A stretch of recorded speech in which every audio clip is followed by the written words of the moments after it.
Game begin.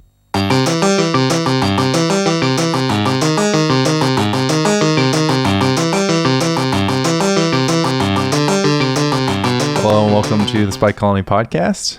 I am here with 47 Tempting Worms, Michael J. Flores.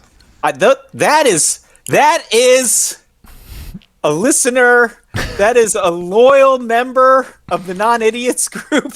That is not Michael J. Should we say their name? I don't know, because they're already getting hate from the community for the Tempting Worms. They're alleged to be distributing said Tempting Worms to the community surrounding them, which is our plan with our horde of Tempting Worms as well. Some of them, I do need them for decks. Good stamped giveaway situation. Yeah, I mean, the other guy could have just had 11 green decks, right? And he just doesn't want to move Tempting Worms around. So I've had like so much like nostalgia and soul searching recently. So he sent me a picture, a deck pic of the Tempting Worms, and it was zoomed out, and it's on like a Starfield, maybe like a comforter or something. So first I thought it was like a child's like drawing, because like they're like all like gobbled together in a pattern, but then you zoom in and it's 47 Tempting Worms in a circle, and it is glorious. This is some glorious content. I would, I told him to put his receipt in the Non-Idiots group. It's peak content, but then, people were just like, "You're a hoarder." So I don't want to create hate for anybody. Too late, though. Too late. But good though. Sounds like those Tempting Worms will find homes in loving deck boxes. I think that it is not a good idea to speculate on on like literal junk rares, because I don't think they're very liquid. I don't know how many vendors are going to buy 47 Tempting Worms from you. I don't know how many people, I don't know how much effort it would take, but you're just going to lose it all in postage and manpower when they go up by $2. So I was buying a lot of, gold bordered, if you buy out the gold bordered Gaia Cradle supply, then you would be really doing a thing. But it was pointed out that if you could possibly move the market with like just $200 worth of a junk rare, then I don't know what's going on. Did I ever tell you the story of when I massively moved the market on Druidic Satchel? Have I ever told you this story? No. Okay, so there was this card, Druidic Satchel. It's not legal in pre-modern. It's like, I would describe it as the world's worst Jace the Mind Sculptor. It's like a 3-mana artifact, you tap 2, and you get some kind of an effect. You get a 1/1, a land, or you gain 2 life. Yeah. So it is not what I would call Jace the Mind Sculptor, but it is very Jace the Mind Sculptor like. Like you get like a 1/1 which can kind of defend you. You can gain life, which can kind of keep the game going. You can get a land, which is kind of like drawing a card. So I played it in a deck. It was actually pretty good in this deck. And I think like Reed Duke and Andrew Cuneo had separately played like one each in some control decks. So it's like, I think this card is really good. And Magic cards weren't as good as they are right now, contemporary Magic cards. So to be fair, Druidic Satchel is probably better than it sounds to you right now. But so I bought out all these Druidic Satchels to the point that I was getting calls from major stores, right? Like Star City Games that are just like, "Oh my God, I wish you had given us the heads up on this. Like, we don't have any Druidic Satchels anymore."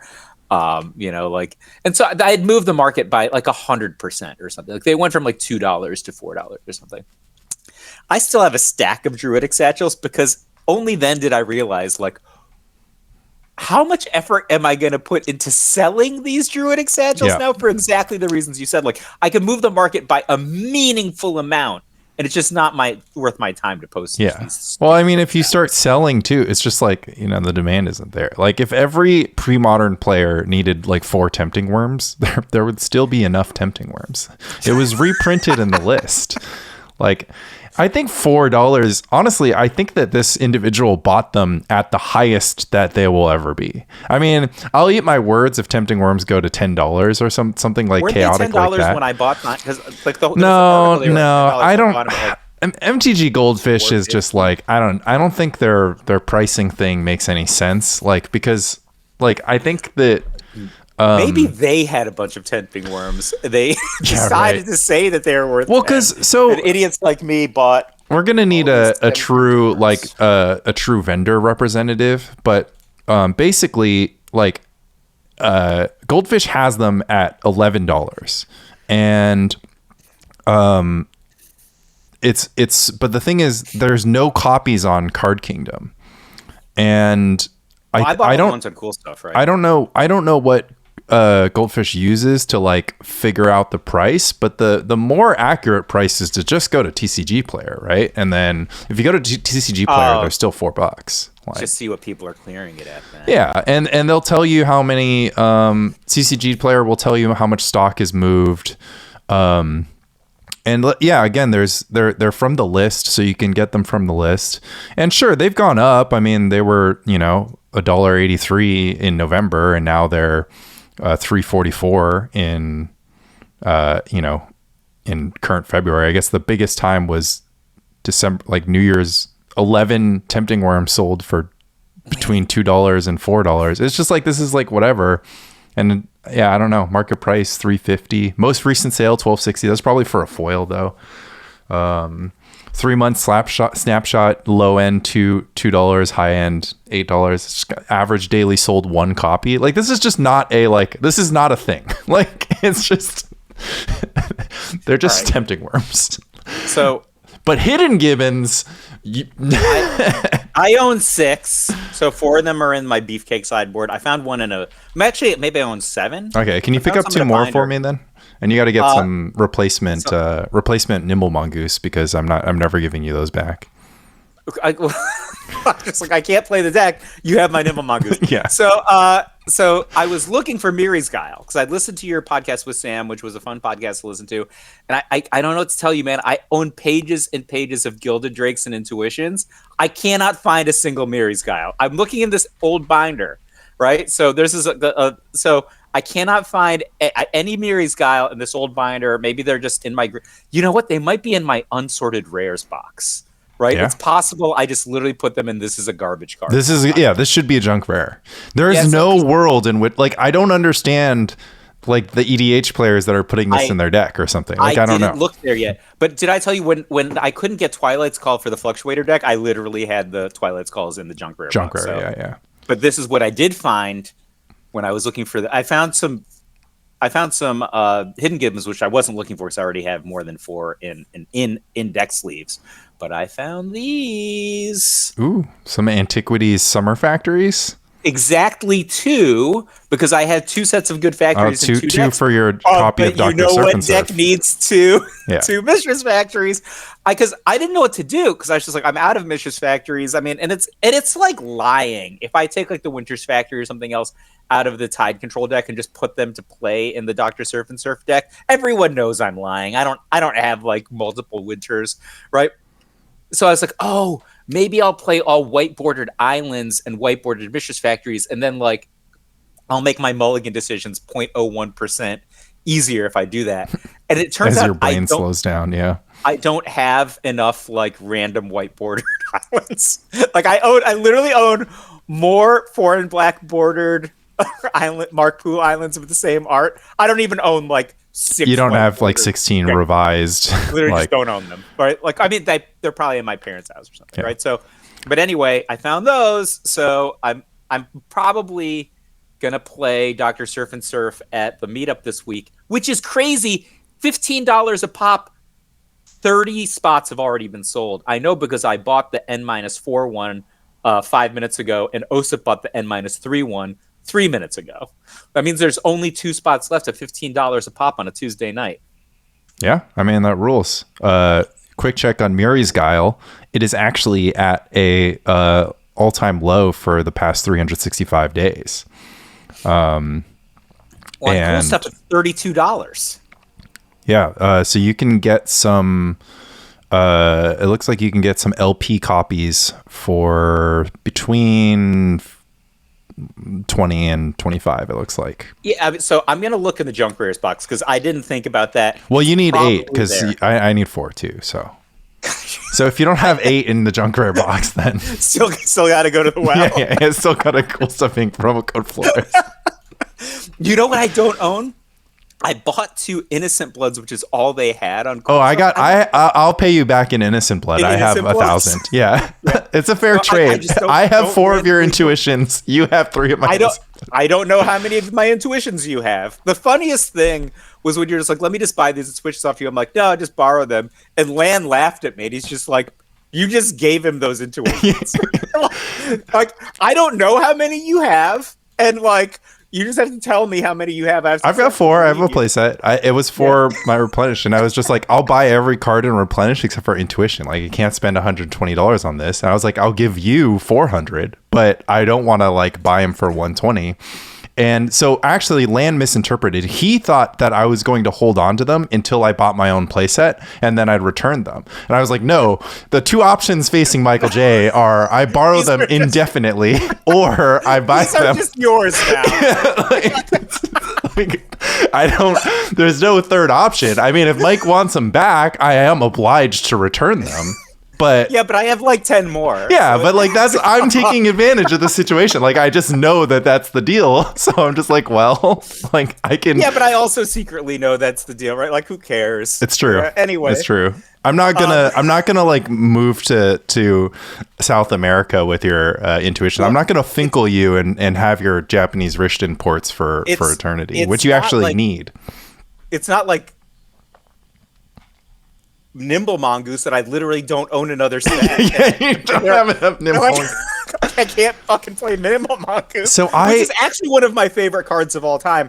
I think my first ever article in Star City Premium was entitled Sullivan, Nimble Mongoose, and Sullivan. It's literally one of my favorite cards of all time. Okay, somebody is going to, after listening to this podcast, somebody is probably going to mail you or I like 12 Nimble Mongoose and we'll be good. Yeah. Like this is just what happens. Like I put out the bat signal for Unglued Islands, which are like $6. And people came through. Charles came through. Charles also hooked me up with Black Border FBB Mistress Factories, which was extremely generous. I had nice. I had a set of the Modern Horizons retros because I was just like whatever. Oh, those are like 50 cents. Right? Yeah, those are super cheap. And Charles, Bryce, and Rich basically just handed me a stack of various unglued lands, and it, shout out to the homies for that because these can be between $5 and $8. They're not dust. So that was super appreciated. Got me up to enough islands so that I could play Frantic Storm or Dr. Surf and Surf with full unglued islands. And people don't really some people really don't like the unglued lands. To me, they were the only different looking lands that existed in the pre-modern era. I was like, why wouldn't I don't know. It kind of feels nostalgic with like the big circle mana symbol in the middle and then the full art. Yeah. I like those ones. Yeah, I think they're sweet. Those a lot. And they're also functional in the like search your deck for, this. Different looking. Yeah. All right. So I came to a realization about myself after listening to your podcast. You're filthy casual. I'm beyond a filthy casual. I'm just a Vorthos. Because you and I were talking about like, are we just cosplaying as Spikes when we play in pre-modern, or cosplaying as tournament players? And I was thinking about it, I'm like, if I care about winning, I always just play Burn. Like, I don't even think about it. Like, I'm going to play Burn. I played at a high level and I don't even think about it. But that's like one tournament a year, right? Like that's at LobsterCon, or I'm going to try to win this 1K. Like you're going to try to win the meetup now. It sounds like you're playing Dreadnought. Right? So yeah. So so I'll tell this whole story. I feel bad about playing Burn in this one because I was planning to play Dance Academy, right? So if you look, I put on my Five with Flores Instagram, which is literally just deck picks now. Like I guess it used to be other things, but it's literally just deck picks. I have assembled 71 beautiful cards into this Dance Academy deck. I only own one good City of Brass, so there's 4 White Border City of Brass in this. but Osa shotgunned it. Yeah. So it's just like, this deck is sweet, combo deck with duress, give it to me. And he's a former Latin dance champion. You should give him Shallow Ghoul instead of this Dance Academy situation. I mean, but I literally took apart like 3 decks. Because Shallow Ghoul is like a good mulligan deck, you know? And I think this Dance Academy deck is supposed to just keep a bunch of hands. And I feel like that's super. It's all hard mulls. I can tell you don't hard mull in a deck that has 4 sleight of hand, 3 impulse. Or you you don't put those cards in your deck to mulligan, right? Listen to me. This deck is a disaster. You can have like you look at your hand, you evaluate your plan. You might even blow a card, or like you might like play an Ancient Tomb where it's not opportune so that you can cast like an early intuition. You might blow a Dark Ritual, and then you just draw a Crows and Cloud Scraper, or you just draw a Sutured Ghoul, and you're like, oh fuck! Yeah, my hand is. Well, so we should set the stage, because the first time we looked at this deck list, we basically didn't understand what was going on, because I was just like, how do you get Mind Over Matter and Arcanus into play in this deck? And let me tell you, the answer was not satisfying. So that answer also requires you to have like a pretty good hand. Here's what you do. All right, Mike, you're the enemy. Okay. Yeah. Turn 1. Opening hand, keep, fine. Swamp, duress. You reveal lightning bolts and whatever. It's a slow burn hand. You're fucking dead if I reveal lightning. Yeah, I'm dead. But if in the case that the duress hits your like only fire blast and the rest of your hand is shocks, I get a chance, right? Okay. So because if you have interaction, you reveal your hand and it's Phyrexian Dreadnought, counterspell, and a bunch of cantrips. I take the counter spell. I think this deck is actually okay against Reddit. Exactly. I just duressed you. You can't win the game anymore. That's the rule. Yeah. All right. So I take your 1 counter spell, and it was an Underground Sea or Gemstone Mine. All right. Next turn. Wait, you did it with an Underground River, by the way. Underground River, yeah. If you do it with something other than an Underground River, your hand is going to fold real quick. So Underground River. It has to be Underground River. So next turn, I devilishly wait until your end step with my Ancient Tomb and Underground River. I was on the play, by the way, so you just have like an island to play. And I already saw that you didn't have a daze and you didn't top deck this. Yeah. Take 3 damage. You had an Underground River, because there's a lot of ways this hand could have gone sideways. So take 3 damage. I cast Intuition targeting you. Oh, yeah. My Intuition reveals Arcanus the Omnipotent, Academy Rector, and Cabal Therapy. What do you give me?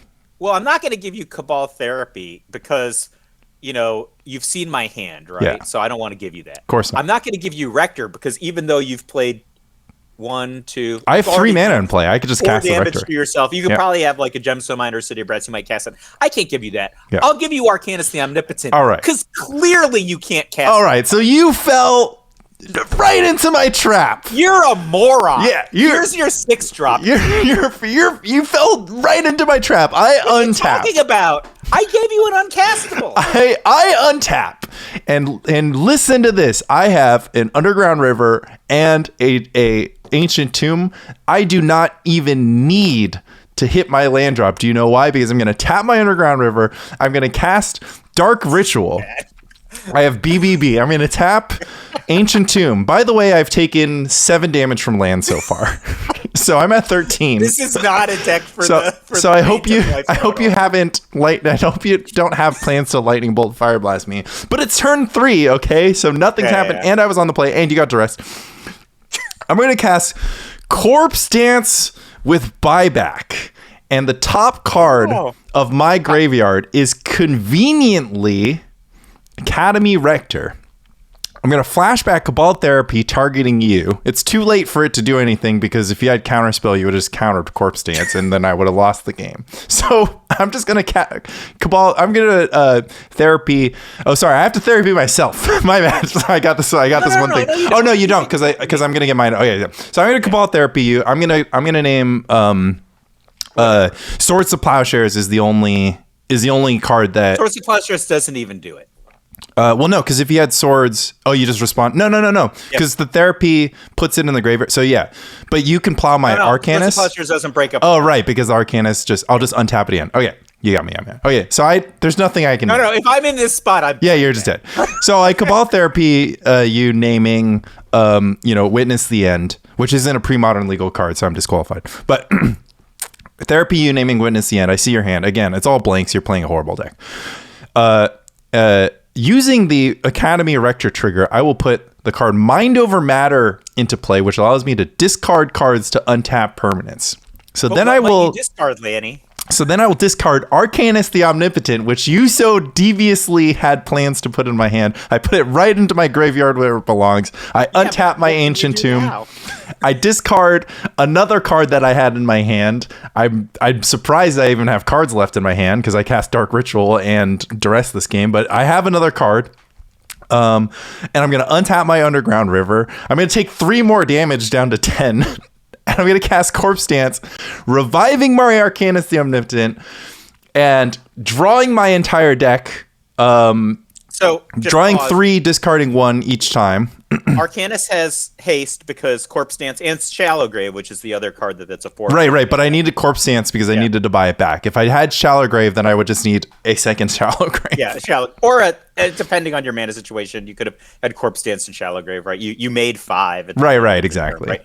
So it can tap to draw 3 cards, right? So even if they have Swords of Plowshares, you could always discard some random card. Right. If they plow it, you just untap it in response, unless you have 0 cards. Unless you're down. Yeah, unless you got down to your last card for the 1 activation because you spent all your resources doing things.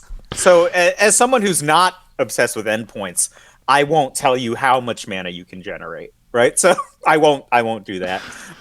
But basically, at this point, Lanny says you could draw your deck. You actually can't draw your deck. Sometimes you have a number of cards in your deck that. You might draw your deck down to 2. You might 2 or 1. I mean, this is super awkward if the last card in your deck is Sutured Ghoul, for example. Like you could still kind of get out of it. Like, well, you would be able to bury it a lot. Oh yeah, all right.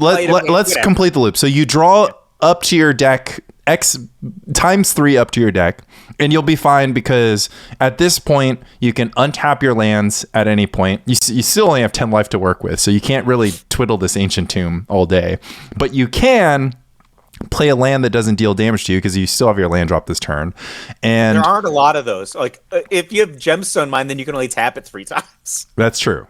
There's really not a lot of we're working, but at this point you have unlocked the second combo in the deck, which is simply to draw into your Crows and Cloud Scrapers and your Sutured Ghoul, and you have Infinite Dark Ritual. There's no Lotus Petals in this deck, but you have Infinite Dark Ritual, so you just need to make 1 more black mana, and then you just either pitch or bury your Sutured Ghoul and Crows and Cloud Scrapers, and then you Sutured Ghoul out, and if your opponent has a Teferi's Moat in play, a very commonly played card in Pre-Modern, or an Ensnaring Bridge, or whatever. And also, by the way, you have enough black mana to just like Duress Cabal Therapy, but it's again, if they don't have anything, as we've established, because you have a prohibitive amount of mana. Yeah. They only have 7 cards in hand. But if they've gotten to this point and they're like, I'm just going to counterspell the last thing, you'll Duress that. Anyways. So if they have a way to stop they have a Circle of Protection black in play. That doesn't do it. You could just pitch 2 Crows and Cloud Scrapers and cast two Shallow Graves. If they have a Circle of Protection black and 2 Wall of Blossoms, or they just have 2 Wall of Blossoms, you can Burning Wish for Fireball, and then try to make enough mana to Fireball. But again, you have no way to filter your mana, so you can't Fireball from City of Brass, brother. You can't City of Brass through your Fireball. Anyways. If you've gotten this far, you can probably hear in our voices that we are not necessarily believers in this Dance Academy concept. Let me tell you something. One of the things I came to a realization of in the last 14 days since we recorded is like, I'm like a cocaine fiend. I'm a deck toucher. Yeah. I made this deck. It was hard for me to concentrate at work. I'm putting work in quotes because I work from home. I would just I'm supposed to be typing. I'm supposed to be creating content. I'm supposed to be editing files. I'm supposed to be doing math. I'm just picking up this deck. Yeah, you're just holding it. That's right. Yeah. Oh my God. And you have to shuffle every time. It's like a fidget spinner. because when you cast something like Buried Alive, you're taking your Crows and Skyscrapers and Sutragles and you stick them all next to each other. So you can't half-ass it with the shuffling between test draws. Like, that's actually one of the things that's different about, like, you're just like screwing around. You just shuffle a little bit between games, right? You can't with this deck because you literally take all the cards that are friends and they're like always next to each other. Like, yeah. Academy Rector is always next to Cabal Therapy, right? Like, Mind Over Matter is always next to Arcanus, right? So you just literally have to do that. But this deck is wild. If you are a deck toucher, this is a deck touch. This is a graveyard touch. This is an exiled zone touch. I mean, this is deck toucher's heaven. Also, I don't know what this deck beats. I can't play Burn. Maybe I can play Burn at this meetup. I would feel bad handing this deck to Osip, knowing that, like, what chance is he going to have against 4 Price of Progress? Like, there's just no chance, right? You could bring Lanny's next level Burn that cuts all the Price of Progress for threatens. No, thank you. Not this time. We're gonna have to pick up threatens. Cool stuff in promo code Forest. I think I have a lot of those. I think I have a threaten in. I have one threaten, I think. So I used to actually play that card, right? So it's in the tinderbox. Yeah, so I think I have that card. It's pretty good. Like, when you're playing red aggro decks, one of the strategies that I invented that people use was to cast like a big Visara. Visara would be the one that I would say were like some big sort of gigantic exalted angel and like just brick wall you, right?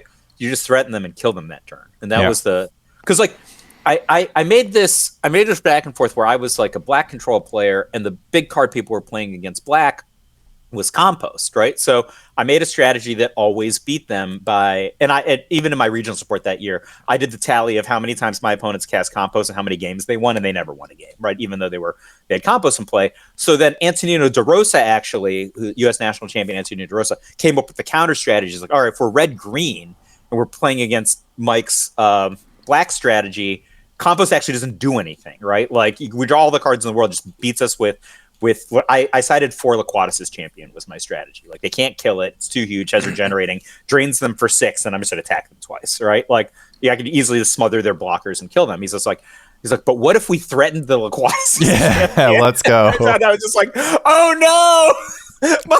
my anti-compost endpoint doesn't work anymore. Got him. Well, the way that it evolved actually was, I was just like, I think black is the best game 1 deck, but Compost is available to blue, green, and red, green, right? So I'm like, and if you're just innocent blooding and smothering and whatevering the creatures, they're just going to outdraw you. So it's like, well, we have to beat them on a different axis. So I figured out, I didn't actually figure anything out. Osip said, what if we played Mortivore? And he's just like, we're just killing creatures anyway. Mortivore is pretty big. And I'm like, Mortivore, huh? What if we just went even bigger? And just use our removal to manage time, and then literally one Laquatus's champion would take out every green-blue player. But Antonino DeRosa figured out threaten, and all of my plans were dashed. But they were not dashed until after regionals. So you got the dub, you got the dubs in while the getting was good. I think that Dance Academy is a cool deck. I'm very intrigued by the combo, but I think that there's a few things I don't like about the deck. The biggest one being the Burning Wish does not get anything. What's that? Oh, it gets lots of things. It sort of doesn't, because they're all 1,000 mana, and they're also all every color, and they're also all like you need the Burning Wish to like stop your opponent, but you're still also like down a card because you need to like put your like every card combo together. Burning Wish Exhume in 1 turn pretty fast. That's actually a thing you can do. You're also not a great red source deck. You have 9 red sources. You are not. I mean, so look, man, I have a Beta Tranquility in the sideboard. So fuck you and your terrible opinion on Burning Wish. By the way, I've like almost never cast Burning Wish for anything but Exhume. Yeah, there you go. So, like, in case you were wondering, the only thing I've ever gotten is Exhume. And then you have to pass the turn. Well, you use it to Exhume your Rector, but you pass the turn most of the time with your... You gotta cross your fingers, man. Yeah. It's like, I've got a 26/26 trample. Oh, no. That's a lie. I've also Burning Wish for like turn 2 Burning Wish for Buried Alive. I've also done that. So you just need 2 Burning Wishes so that you can Burning Wish for Exhume and then Burning Wish for a Reckless Charge. Reckless Charge. I think that Dance Academy, if you're gonna like look at this deck and try to evaluate it on matchups, I think you're not gonna be that happy. But if you're gonna evaluate it on like this deck can win on the first turn, so I think like that's then you would play Tinfit. Then you would play the Buried Ghoul deck. Like you would just play the deck that goes Ritual or Ritual Cabal Ritual Lotus Petal, Buried Shallow. Look, man, at maximum efficiency. I'm a closeted Vorthos. I came to this realization. I think I was listening to your podcast while I was going through my collection, like making decks this week, and I'm like, I literally just want to take the deck pick. I posted a deck pick in our Discord, and it was like a little crooked. So like I reassembled the deck to like take a better deck pick. Yeah. Well, right? Like deck pick is very high in our Magic enjoyment ranking. I think it might be number 1 for me. Yeah. I love the deck picks above gaslighting even. I might be gaslighting you right now. No, fair. What if I'm really just a spike and I'm just going to You're just gaslighting the world. Just like the only decks I'll touch are like burn, 12/12, and replenish. No other decks. I mean, if 1K is on the line, right? If 1K is on the line, it depends who's going to be there, but I probably would be red because I don't want to take blue mirrors into Kaplan and Andy. Like I'm sure Andy will beat me with Tide Control if I'm on 12/12. Not to mention me. You're not like, I mean, you're just gonna play Grow a Tog, and I'm in best shape if I'm red than if I'm in 12/12. I've played you and Grow a Tog in the top 8 or top 4 of the top 4 of 2 different 1Ks. When I was red, I raffle stomped you. When I was 12/12, you raffle stomped me. Red. Yeah. All you do is play Grow a Tog. The answer is red.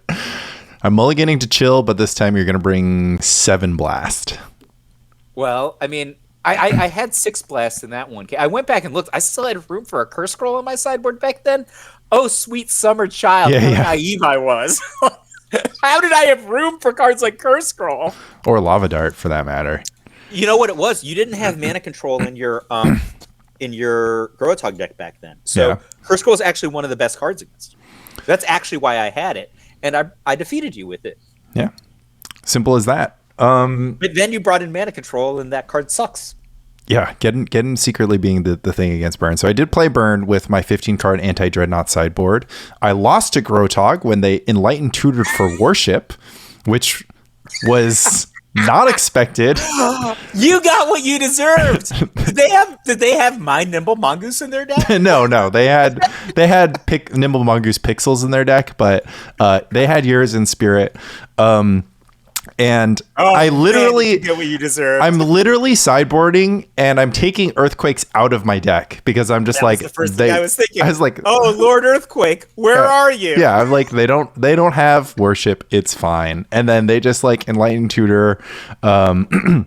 So that was fun. I lost to T-Geds. I lost to T-Geds in the most straightforward way. I just lost them.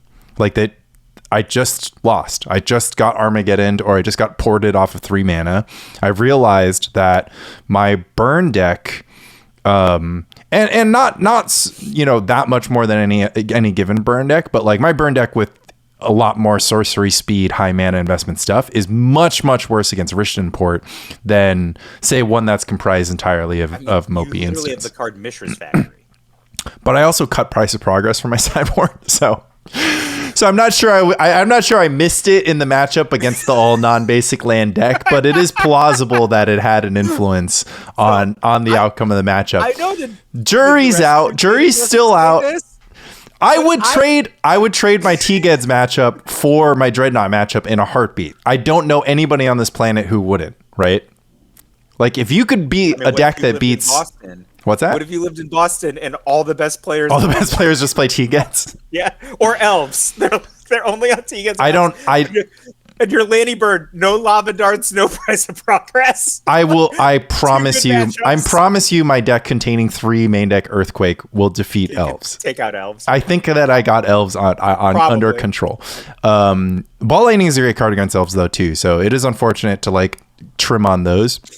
So the full background is I played 22 land burn. Instead of playing 4 barbarian rings, I played 2 barbarian ring, 2 Mishra's Factories. I trimmed 3 ball lightnings for 3 earthquake mains so that I could have a sideboard of 6 blast, 3 overload, 3 Mog Salvage, and 3 threaten, so that I could bring in 15 cards and board out every card that says deal damage to any target again, and my earthquakes, of course, against Dreadnought. I didn't face Dreadnought, but it was fine. I played a bunch of other decks. I won the race against Replenish. What was your final record? 3-3. So below expectation because Burns' outcomes is 52% online. So what about Sirocco? So I felt bad because Luis Neiman asked me about Sirocco last week, and I said I thought it was poop. I do think it's poop.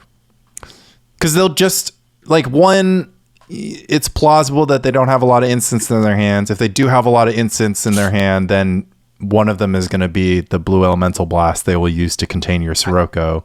It's like it's kind of like a weird browbeat, right? Because they just get to choose which one's worth 4 life. Sirocco, for those who don't know, it's target opponent reels their hand, and for each blue instant in it, discards. No. For each blue interrupt, yeah, discards that card or pays 4 life. So the dream is they have 7 cards in hand, and 7 of them are instants.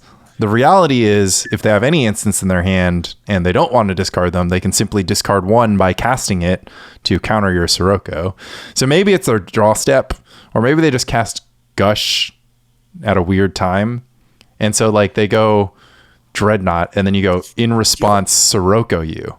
And they're at 4 life in this scenario. Yeah. Then you really show them the business.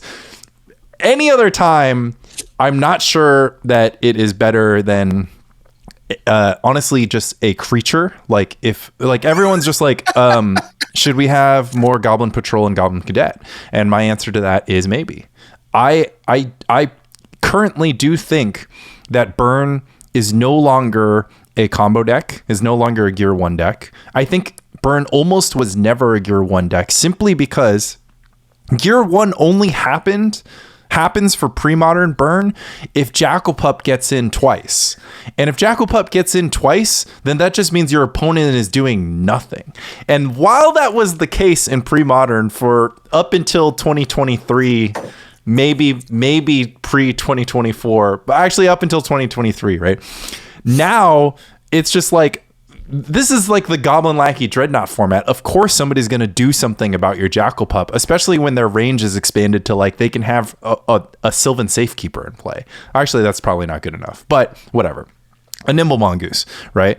And so, if you are not a combo deck, if you are a deck that doesn't have the same tools as modern Burn, Boros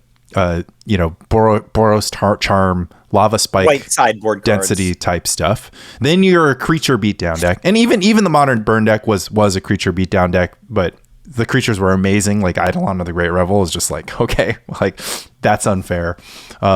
So you're not really a Gear 1 deck, not in this meta, right? Not when the other decks are going to Armageddon or Tide you before you assemble critical damage, replenish combo you entirely, Tin Fins combo you, and even to a certain extent, just put an Urnum Djinn into play. Like, all right, so that's one of my other options. It's to just play Beefcake. Beefcake's not that bad. Like, I mean, it is really weird because this is actually... Beefcake is the same as Dance Academy. You just have to look at your hand and be like, some of the opening hands are just unplayable. Yeah. You're just like, City of Traders, Wild Growth, Blastoderm. That's like, that's your hand. Like, going back to the glue factory on this one. Yeah. But I think, so honestly, the more that I think about it, like, Beefcake does something which is very interesting, which is puts together card quality with card disadvantage. So I had made the observation a long time ago that you could simply play Mox Diamond in an 8 Soul Land deck because Soul Lands are naturally card advantageous. Mox Diamond synergizes with extra copies of City of Traders and with City of Traders in play because it doesn't force you to sacrifice it. And all you needed to do is convert that, excellent mana advantage and speed, because you just get double ramp if you go Soul Land Mox, into something that is awesome. Now, Call the Herd... It has the best turn twos. So Call the Herd... So Call the Herd versus, let's say, Exalted Angel or just Replenish combo you, doesn't stack up well. But what the Beefcake deck does is it plays a bunch of Tanglewire Winter Orb, which also continues to press that advantage because you only need one untapped permanent. Most of the time it's an Urnum Jin, or I guess a Ravenous Baloth, which, whatever. A Blastoderm, Blastoderm in a dream. Exactly. But if you're tangle wiring your opponent, you get a lot of coverage just tangle wiring anybody who, I don't know, is trying to play a Swords to Plowshares game or trying to play really anything besides an Elves or Goblins game. And Beefcake is a lol, and also if it's on the top 75th percentile of its draws, it will win every game on the play. Yeah, let's go. Unreal, yeah. right? Turn one Blastoderm, turn 2 Tanglewire. What are you gonna do? You're just Winter Orb with a Soul Land. Good luck. Yeah, right? You're just dead. Yeah, the Elvish Spirit Guides showing up in your opening hand and hopefully never anywhere else. It's on one hand, I'm I own 4 City of Traders, and the best thing I could do is summon an Urnum Jin with them. This deck has 4 Wasteland, lest we not forget. So you might go turn 2 Blaster and turn 3 Wasteland Tanglewire. This deck is a disaster, and also it has the best sideboard in pre-modern. Oh, yeah. My version, Hidden 4 Gibbs. Hidden Gibbons, yeah. 4 Tempting Worm, 3 Phyrexian. Oh, my God. Furnace, and 4 Naturalize. This is straight up 4-4-4-3, and those are that is the sideboard for a deck that has no card draw. That is what your sideboard is supposed to be. But the games are so if you keep a keepable 7, they're dead. So that's the thing about Beefcake. It's Unreal Mana Disruption, Unreal Threats. The problem is you're literally you're all in. Yeah. But what about this card? I was thinking about this because I was going through my binders, and I'm the cards that I just randomly have in binders versus in long boxes, it's just an artifact of when I put them in the binder, right? It was 1997 or something, right. And they literally haven't left the sleeve. What do you think about Yavimaya Ants? Kind of unreal. Is that the one that had that article about it? I don't know if it had an article about it. Oh no, it did not have an cumulative up. This card is in. This card is in the Garfield versus Finkel deck special box, and it's in the Garfield deck, and it's 5/1 Trample Haste cumulative upkeep GG. You will only ever pay the cumulative upkeep once. Yeah, they're dead, right? This is Green Ball Lightning before they printed the actual Green Ball Lightning in Planar Chaos. I'm gonna say I want my creatures to stick around. So I'm just it was just going through my head. I'm oh, this one. You need a little reach. You are right that you might need a little reach. It has haste. It's only a little smaller than Ball Lightning, and it might hit for 10. I think this card might be better than you're giving. I don't know. No one's played with it, right? So yeah, nobody's cast this card besides Richard Garfield when he played Garfield versus Finkel. A lot of terrible cards in pre-modern, and they haven't cast this one, so I'm not sure. But I think there's might be something on the Yavimaya Ants. All right, Beefcake Ball, you have an assignment. Michael Flores is joining your ranks soon. We were talking about Lanny Byrne, and basically, I'm saying there's no Gear 1, so you need to be a beatdown deck. If you are a beatdown deck, then the question becomes, what kind of beatdown deck are you? I do want to be the kind of beatdown deck that can also be a deck that has 12 Swords to Plowshares so that I can play my Sulfuric Vortex game. So I do like the idea of being on one hand, I'll put creatures into play and remove blockers. On the other hand, I will also remove attackers and just put Sulfuric Vortex and Curse Scroll into play, and Grim Lavamancer, right, which isn't so much an attacker as a ranged control situation. And I just need to be one turn faster than the fast decks. And so that's where the sort of Fire Blast, Lightning Bolt. I mean, Lightning Bolt's just amazing there, right? But I don't think I'm at all interested in trying to get under Replenish and Dreadnought. I mean, you are getting under Dreadnought if you switch a beatdown plan, but like, you know, some sort of combo deck, like an HFEB situation, because I don't. You just want to play counter sliver against them, right? Like I want to play I want to play multiple 2/1. So the dream, right, is that you could be the red green beatdown deck if you could somehow support Fire Blast in your red green beatdown deck, because once you do that, you can sideboard Tempting Worm or Hidden Gibbons. Your choice. But what if you don't, right? So I was going through old files, right, and I was just like, what if I rebuilt my 98 regionals deck, which is a red green beatdown deck, was quite good, right? I lost to the card Perish at regionals that year, right? So it was quite good against all the blue decks, and it was quite an annihilated slide. Like, I know you look at this deck, just like, how could this annihilate slide? We could actually upgrade this deck quite a bit. Versus, I had like 4-drops like Lurgoyf. I had Joel Rail Centaur. We could do better than that with the pre-modern card pool. But I've got a Fire Blast for you, Lanny. There's 2 Fire Blasts we could potentially play. Yeah, I mean, I'm sort of in. No, I don't. There's Invigorate. That card is not no text. That's interesting. Invigorate. You have to control a forest. 0 mana. You have to control a forest. This deck will have a forest in play, right? I mean, I played 4 Mountain Valley. Like, we could obviously do better than Mountain Valley, but like Mountain Valley was good enough to play in 98, and that was the height of Dead Guy Red and Standard, right? So there's Invigorate. Oh, you know what? Is it crazy to play Land Grant in this deck? No, Land Grant hadn't been printed yet. Because it goes into the graveyard. Yeah. It's a fetch land. It's a really bad fetch land. It only gets 4. But the problem is it affects your deck construction, right? You can't have too many lands if you have Land Grant, that's kind of sideways. So most of the decks that have Land Grant have like 10 lands, right? Like that's part of the Land Grant. Land Grant for your 3rd land drop isn't bad if your deck contains Call the Herd. So yeah, obviously we get Call the Herd is much better than Joel Rail Centaur. Yeah. You're telling me, right? So, but there's that. There's Invigorate, and there's the other card that I actually played, which is Giant Growth. Yeah. Giant Growth is not bad in this deck, and that's basically a Fire Blast. Interesting. Right? So, Giant Growth. And so you could play a deck like this. You get a lot of like the Gear 3-ish action you want to get out of Lanny Burn, and because you give up Gear 1. Fine, we gave up Gear 1. Well, no, your Gear 1 is just shifted, right? It's just like Gear 1 is still Jackal Pup gets in twice, but like we have to this like. This deck doesn't have Jackal Pup. You can't really support a red 1-drop, right? Didn't have Mog Fanatic either, and so. But actually, I'm not giving up probably way better. I'm not giving up on Jackal Pup. So okay, but we can restructure this, right? Yeah. But the thing, and I think we could play 8 slivers. Muscle Sliver. Yeah. I like Muscle Sliver, Spine Sliver because 2 drops don't exist. Especially if you are an Invigorate deck.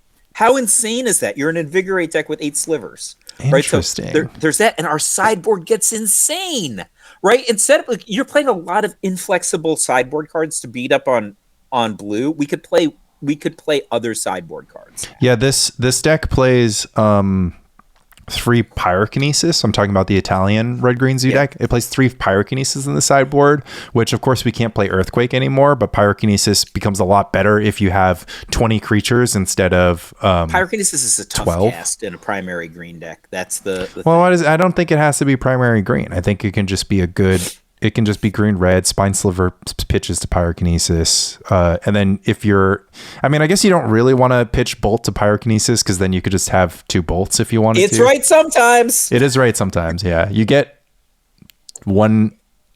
It's not good. It's... All right, so here's the thing I would tell you. The card Riftgrove hadn't been printed yet. I played Undiscovered Paradise to help fix my mana.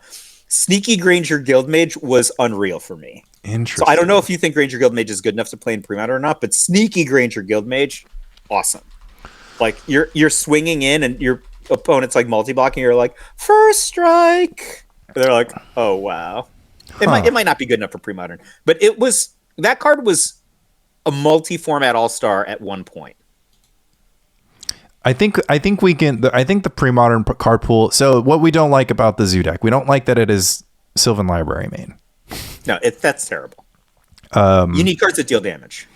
Well, we have cards that deal. I mean, Sylvan Library deals virtual damage, but it just feels like a sideboard card to me. 3 Naturalized Main. How do we feel about that? No way. Yeah, we have a plan, and it's to lose to Oath of Druids. Like, shrug. I mean, but we might be able to. I mean, it's just like Red Green Goblins is a really good post sideboarded game against Oath of Druids as long as they're not containing their mana, right? Like, well, no, because the Oath of Druids deck also contains Pyroclasm. So every time I played that match, I go like, "Ooh, I just Tranquil Domain and Oath of Druids," and then they cast Pyroclasm, and then they cast a second Oath of Druids, and I go, "This is not fair at all to me." I've never lost that matchup from the Oath side, but I have lost a sideboarded game. Yeah, he lost a sideboarded game. Yeah. Okay. Red Green Beatdown needs a cook. 8 slivers. People have been debating if Wild Mongrel is better on the 2s. What do we think? I don't think so. We don't have any. Like, no payoffs. If you want to go the Wild Mongrel way, then you kind of want to go like Root Wall of Fiery Temper. Yeah. And then maybe Violent Eruption. But like now you're like Magical Christmas Land. Yeah, because like, nobody's cast a Violent Eruption. Like it's just not going to happen. Fiery Temper is pretty good. Root Wall is good sometimes. And then now, actually, if you're going to go that direction, you know, your Call of the Herds get a little bit better, but you know what card gets really good? Reckless Charge. Interesting. Okay, Reckless Charge. Right? Like if you're just Reckless like, Charge is I mean, it's Reckless Charge is a burn spell. So. No, your opponent wraths or whatever sweeps you, and you just go Wild Mongrel, Reckless Charge, discard my hand. That's why it's good. Right. Take 10. Right. Okay, I see it. Okay, so it's kind of a burn spell. But I love Invigorate. I think that's the one that yeah, I'm just worried about the forest because we'll play 4 Wooded Foothills, and I guess we'll play 4 Land Grant, and then after that we still need like probably 3 more forest. We haven't applied any hammers to this, right? We're like at the iron shop right now. Right? It's like, oh, I think I want some of this iron. So what is Invigorate going to do? It's just going to let us win combat while still putting stuff on board. It's a Fire Blast. Yeah, I mean it's like a it's a Fire Blast that you pay mana for if you want it to be a Fire Blast. And sometimes it's just +2 for 0 mana, which that's pretty good. Well, it's +1 because your opponent gains 3 life, and it gives +4. Oh, sorry. I thought it was +2, but still. It's only +1, which obviously can do it, but also the 3 casting cost is fine for if you consider it a burn spell. Is this a Wasteland or Rishton Port deck in your eyes? I don't think so. I mean, I'm already in the zone where we're just like, how are we going to play Undiscovered Paradise? Are we going to play Rith's Grove? Are we going to play Mountain? Probably won't play Mountain Valley. I played Mountain Valley at regionals, but obviously that was years before a lot of cards. I mean, we have Mossfire Valley in a pinch. Ugh. I hate that card too. But Valley is no worse than Mountain Valley. Well, we have 8 2-drops in our deck. So and Mossfire Valley will cast all of them. So it kind of improves. Well, Mountain Valley gets Forest for Invigorate. Yeah, I mean, I like Invigorate, but I don't love it, right? Because if you do just have Giant Growth, it's like very close. I think Giant Growth is just straight up an underrated card. I mean, I wonder if we can get enough gold sources to just have Waxwane. Because if we have enough ways to make white, we can just have Waxwane, and then we just like don't have to play Naturalized Main deck or even think about playing. I mean, Waxwane would be unreal. We could play like 4 Windswept Heaths, a Plains, 2 Undiscovered Paradise, and a Rith's Grove. Something like that. I mean, just City of Brass, in my opinion. I hate City of Brass and anything that's not a even 1 Gemstone Mine. I mean, you can do 1 or 2 City of Brass. You can do 1 Gemstone Mine, and then you can get your. You wouldn't go Rith's Grove before you started playing these lands. I would max out at 1 Rith's Grove, though. No, I agree. 1 Rith's Grove. Yeah, but so that's not enough. Are we Sam Black with 100 Rith's Groves in our deck? No. 1 Rith's Grove. Yeah, I mean that's like the kind of my problem is so. The other question is, do you think that burn is like what are we doing with burn? Like, it's just kind of like, I will say I don't play any Dick's burn. because I'm not going to spend time on something that I don't believe in. And I just feel like I can look at the deck or look at other people playing the deck and just be like, yeah, I don't want to play 2 Sulfur Vortex. Like, I just don't want to. And if I don't do that, then I have to play more lands. And if I have to play more lands, I don't play these baubles, et cetera, et cetera, et cetera. I do think it's a big deal to hit your land drops on time. And if you top deck bauble instead of a mountain, when you really want mountain, that's a big deal. I would still play Seal of Fire even if I had baubles in my deck, but that's just like another reason not to have baubles in my deck. And I would want the ability to think about playing Earthquake in my sideboard. And if you don't reliably get to 3 mana, then Earthquake becomes sort of not a sideboard option. Seal of Fire is just leagues better than Shock, yeah, especially in the mirror match, right? There's like Seal of Fire is among the best cards in the mirror match. It's unreal. Like, only Mog Fanatic is better, I think. And also the 20 land Dixburn or sometimes 19 land Dixburn deck also like plays Lava Dart with the intention of ever flashing it back. Like, so it's like a card with flashback, but only if you're flooded. Is just like, I don't get it. Like, it's just not for me. The mirror games go 100 turns. Nobody does any damage. I mean, nobody does any damage until somebody does a lot of damage. Again, if I can dedicate those sideboard slots to like getting more to Mog salvages. If I can dedicate. Okay, so what would you rather do? Be 50% in the mirror or 68% post board against Dreadnought conceivably? I'm not saying those 3 Lava Dart slots are going to do it, but like, what would you rather? I don't know. The thing that I would say in response to that is, I think I probably have a leak or a handicap, which is like, I have this core idea of deck identity, and like, or you're just challenging this idea of deck identity I have. Like, I would almost rather just like brew the red-green deck we were talking about instead. Yes. So that's actually a good point, and that's why I brought up the red-green deck, because I do think that Burn may not have sort of the right to exist in this metagame, where it's just like, look, you can play any deck that you want, but if you want to play Burn and you want to play like quote unquote optimal Burn, like if you want to play Prime Directive Burn, which might be Bubble Burn with 20 lands or whatever, you're gonna be bad against the best deck. Yeah, you're just gonna you're gonna be bad against Dreadnought, and then you're also gonna be weirdly bad against you actually might not be that good against T-Geds. You might actually not be that good against Replenish that just like boards in like, some stuff. And I'm not saying like, when I say that good, like no one big thing. I know what you mean. Yeah.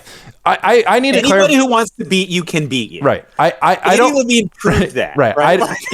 Well, what I want to clarify for listeners is like, to me, like, there are decks that if you sit down across from and they play their first turn and it's basic land portent or it's swamp duress, there are just some matchups which you really want to sit down and just be like salivating the moment your opponent starts the game. And Burn actually has a lot of those matchups, but the sort of weird borderline matchups where it's just like, I could lose this, right? It's like, okay, maybe I feel favored against T-Gets. I've always thought that Burn is favored against T-Gets. I don't get what the Duress Crew data says. I've never even dreamed of losing that. Right. That's what's weird. So that's the thing is like, and I can identify the elements that made it possible for me to lose that matchup. But the more and more it becomes like, man, I could lose to Replenish, or like even Oath Ponza is just kind of like, well, they might draw the Zern Orb and then they got it. Now, granted,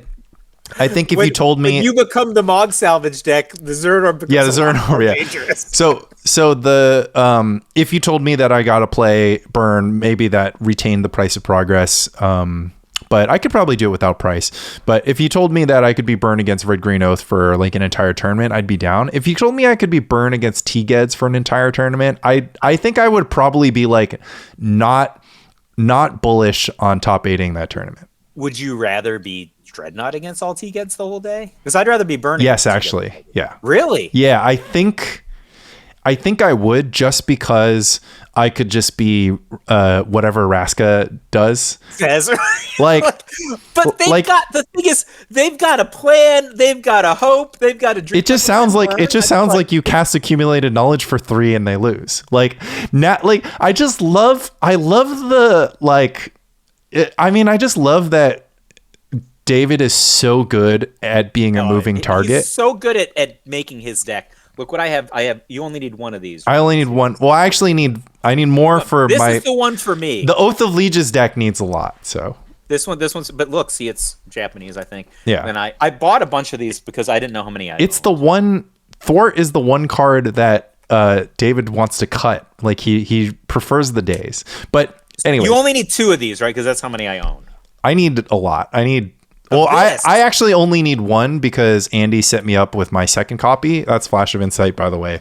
Then I have 4 of these. And you got 4 Dominates. Okay, so David's so good at making his deck a moving target, and he's so good at like really understanding like what it takes to change a matchup. I think this is like one thing that is a huge skill in Magic, which is just that like a lot of people think that they can solve matchups by just playing certain cards. And sometimes that's true.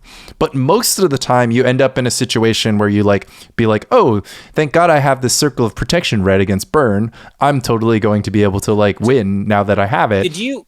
Do you know this about Roman? So I don't know if you know this. Roman was like a Grand Prix grinder, and he was so close for so long. Like he was top 16 off the cutoff, but like didn't make the Pro Tour like 7 straight Grand Prix. Yikes. Like, and he was like always there. And like Jerry's like, this is the up and coming player.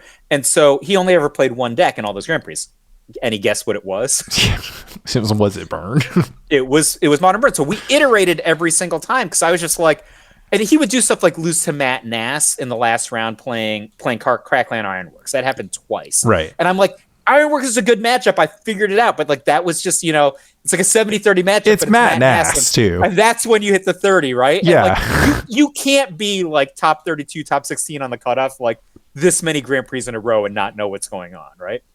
And so the thing that he had was just like, people have this idea of burn, and they're like, they think affinity is good against burn, and they're like, affinity is like a 70-30 on Goldfish. Right. And I'm like, well, okay, I cannot imagine losing this matchup. The thing, but I'm just saying what we did was the same thing as you're saying what David's doing, except for David's deck is also the best deck in the world. Like, yeah, it's so like that was the problem because we had a big blind spot, which was like if Dredge was good, I was just like, don't play. Right. There's no way to solve this and retain our other matchups. He's like, we can beat Dredge. I'm like, yeah, and we can't beat anything else if we figure out how to Dredge. Right.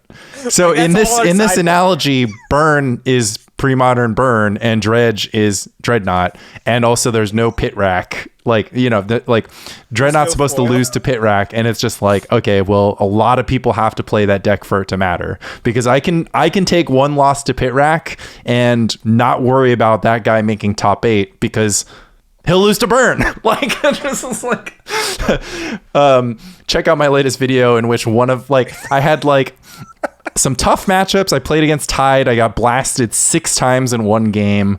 That was horrible. But I played against. Wait, you were Burn? I was Burn. I had 6 blasts in my sideboard. The Tide opponent apparently had 8 because he drew 6 in the top 40. He saw 40 cards, by the way. So that is one thing about the Burn deck, right? Is that it has very little natural card advantage. All the card advantage is in the form of Jackalpup, Grim Lavamancer, Curse Scroll, and Sulfuric Vortex. The rest are burn spells. Mog Fanatic is a half, right? But Mark Fanatic's such a bad attacker if your opponent's deck contains anything, et cetera, et cetera. So like, that's why we want to be the red-green deck, because then you get card advantage, you get Call of the Herd, you get beefier attackers, so that 1 card can do much more damage over the course of 4 turns or whatever. And maybe you unlock some great sideboard cards like Hidden Gibbons, But I played against Fran's new Pit Rack deck that has no Dark Rituals and also no pits. Or wait, did he take out a Smog deck? Yeah, it was a Chain of Smog deck. And also Pitless Rack was. Did you watch his video, or did you just like? I watched his video. Yeah. Yeah, because he's just like, oh, it's Lanny, oh, it's Burn. All right, I get next match. Yeah, let's go. That was basically. Now, granted, he does put Burn, he does defeat Burn like the next match, putting them. Round, yeah. He puts them in some tough spots where they kind of like discard Fire Blast or play Fire Blast is like a interesting question, and I do think that they probably navigated those spots less than optimal. But Pitless Rack is the new hot thing, and it's a deck that plausibly beats Dreadnought. I think that the big thing about Dreadnought is that Dreadnought is really happy if all of its cards are safe in its hands, right? So then it can just activate the card draw machine, fill up the hand. If you start attacking the hand and you attack the board, then there's nowhere for Dreadnought's resources to hide. And because of that, black-based mid-range disruptive decks like Broccoli Soup, like Pit Rack, and to some extent, especially ones that have 1/1 removal. Yeah. Right. Like you have no Right. vision charms in your hand. Right. Right. Exactly. Snuff that out. Right. Yeah, that resolves. So those decks are going to be good against Dreadnought. But yeah, so Burn is struggling in Identity. Replenish is kind of hanging in there. Ponza is AWOL. Ponza did not top 8. That is Oath Ponza. It looks like Ponza did not top 8 anything except for Misty or Milwaukee. Was it Misty? It was Misty. Except for Misty had one copy of Ponza Oath. And one important thing to note, Ponza Oath is a deck that Europeans more or less respect. Like Europeans play more Ponza Oath than they play Dreadnought, I think. And so it didn't show up. It is really the thing that there's no physical Phyrexian Dreadnought. No. I mean, it's a vibe thing. I'm like pretty sure. There's literally people in chat just being like, oh, whoever wins, they're both losers because they're playing Dreadnought. Like that's just like the discourse in Europe. And it's just kind of like, okay, well, if that's the vibe, like, whereas in the US, it's just like play the best deck and win because it's a tournament. There's not that many of these. Like, I think people criticize me for playing Dreadnought at the LobsterCon side event. And I was like, listen, I get to play 2 large pre-modern tournaments a year. LobsterCon and the LobsterCon side event. Like, I am not going to dick around for the second biggest pre-modern tournament I'm going to play all year. I'll dick around at Meetup. I'll even maybe dick around at a 1K, but like, I'm not like, this is my chance to play my deck for a lot of rounds and see if it's good. And obviously story equity was a huge part. But in Europe, it just sounds like that's just not the deal. Like, I think in Europe, like it seems that they get to play, like if you're a European and you've got, credit card travel points or the trains or whatever, you can play a national championship every other weekend. So, or you just do other things with your life. Like I think one thing is that like, pre-modern is everything to me, and like I think maybe for Europeans they just like don't have to like win, they don't have to win their pre-modern tournaments because they're just like doing other things, and I'm like, this is all I have. Like the only glory that I get to experience is winning pre-modern tournaments. Like I don't know what the factor is, but there's clearly a vibe difference between Europe and US. I do think that there are obviously European spikes. Like I said, Andrea Piemonte reached out to me for resources surrounding the Raska deck. Mengucci obviously feels very strongly that Replenish is a great deck, and Raska astutely pointed out that Replenish gets to also, if you wanted to, Replenish can also be a moving target. So I've kind of softened it a little bit because I was just like, oh, well, Dreadnought with Tide crushes Replenish, but Replenish can double juke, and then Dreadnought can triple juke back, and then maybe we're doing Brain Freeze, maybe we're doing Orm's Chant, maybe we're doing Parallax Tide on one hand or the other, Replenish Exalted Angel. Stuff like play Factor Fiction and more counterspells. Yeah, that more counterspells, Meddling Mage. Yeah, I mean, if you play, like, if you wanted to, like, have a little bit of, like, all the goods, you could play, like, a lot of creatures and Replenish, and you could play a lot of counterspells, and that would be, like, pretty good against Dreadnought, because, like, but then Dreadnought could, like, be like, fine, if you're going to do that, I'm going to board in Powder Keg, and I'm going to dominate your face down Exalted Angel and use it to block your Meddling Mage, and then it becomes an even game again.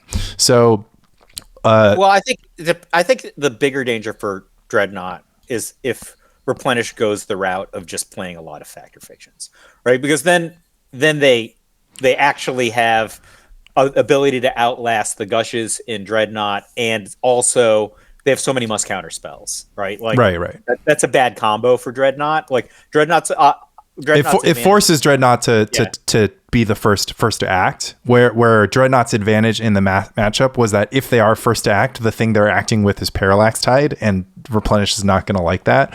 So it's like the default, like Dreadnought just sits there, does nothing. Yeah. And it's a very small number of counter spells. It's a very robust matchup. I do think that if you go infinite Factor Fictions, Dreadnought does get to split your threats into 2 different piles and gets a free mill on some of your threats. So that plus 5 cards is a lot if you are facing potential brain freeze or even just vision charm. I was thinking the vision charm is enough. Yeah, right? yeah.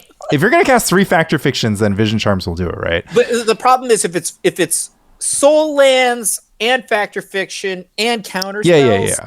You stick all that stuff together. Dreadnought has to play defensive at some point, Right. And it's going to be out-maned. That's really the problem, right? Like, yeah. If your plan is to just spin attunement, then I'm going to be really happy as the Dreadnought player playing Tide. I know. I literally not. No. That's what I'm saying. Factor fiction. I'm saying that's like the base, right? It's like that people have a thought that like attunement is the centerpiece of replenish. If you are not playing in an attunement game and instead you are playing a draw engine game that can assemble extra mana and extra cards, then you're going to be in really great shape. Once you start attuning, you stop playing lands. Right. And if you have extra threats, right? So if you factor fiction and one pile has Parallax Wave, Opalescence, one pile has like Replenish, what could the pile be? It could be Meddling Mage, Replenish, Opal Wave. Or like Meddling Mage is only very good in this matchup, right? That's the thing. It is only, and it's like, but if you, in the past, if you have resources, you can contain your opponent's Mishra's Factory from the Dreadnought side, and then Meddling Mage can go coast to coast. So I think it's I've moved the line. It sounds like Replenish has a little bit more agency. I do think you have to kind of get creative, but what about Landy Hoth? You've got Oath, you've got Replenish options, you've got good removal, and it's very hard deck to beat with Vision Charm. That's an interesting one.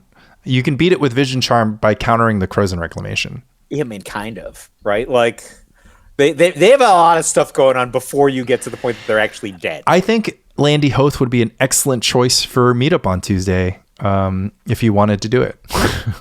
now I think, I'm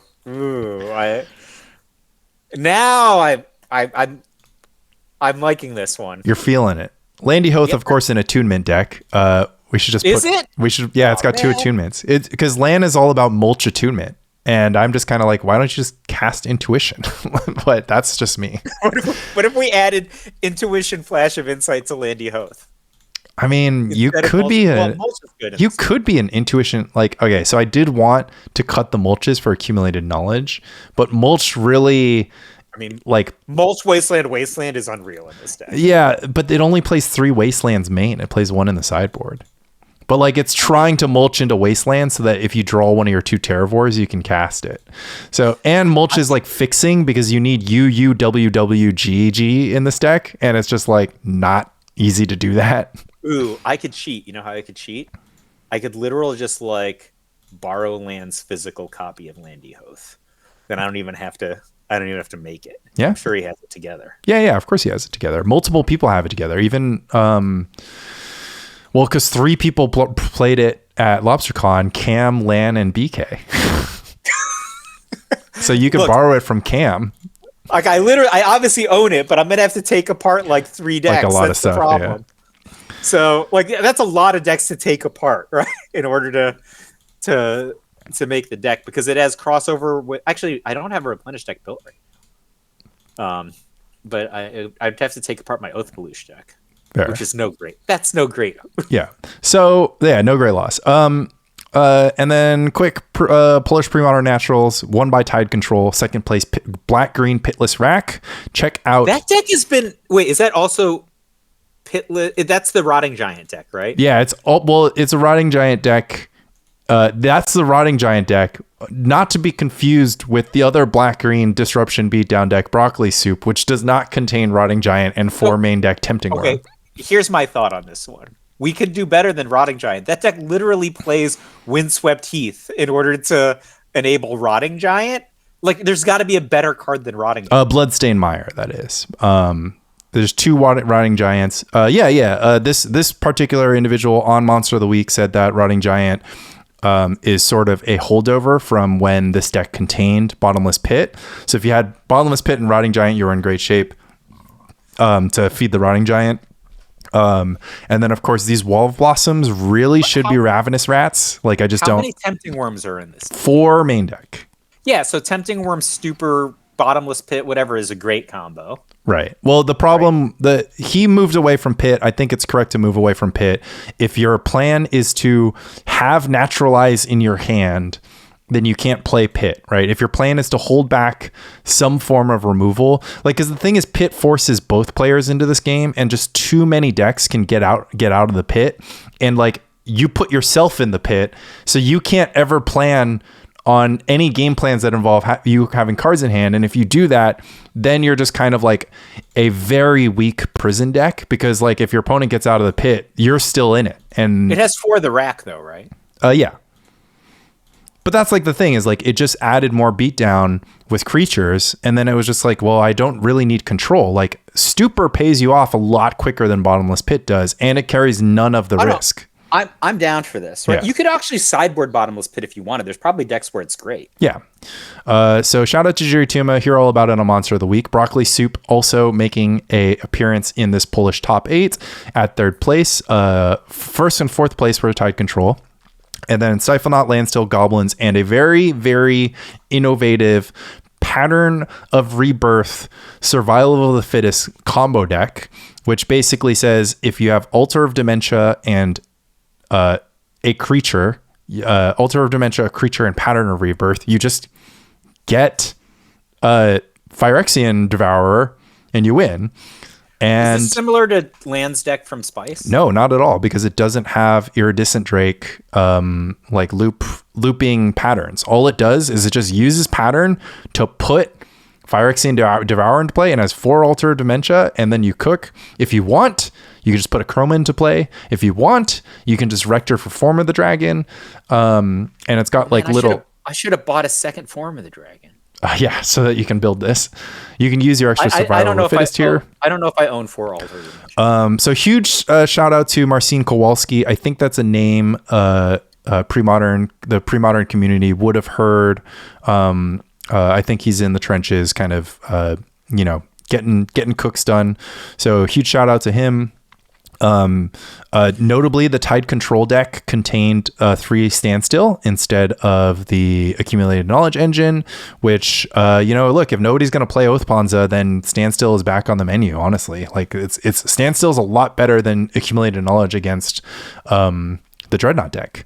So that's one big one.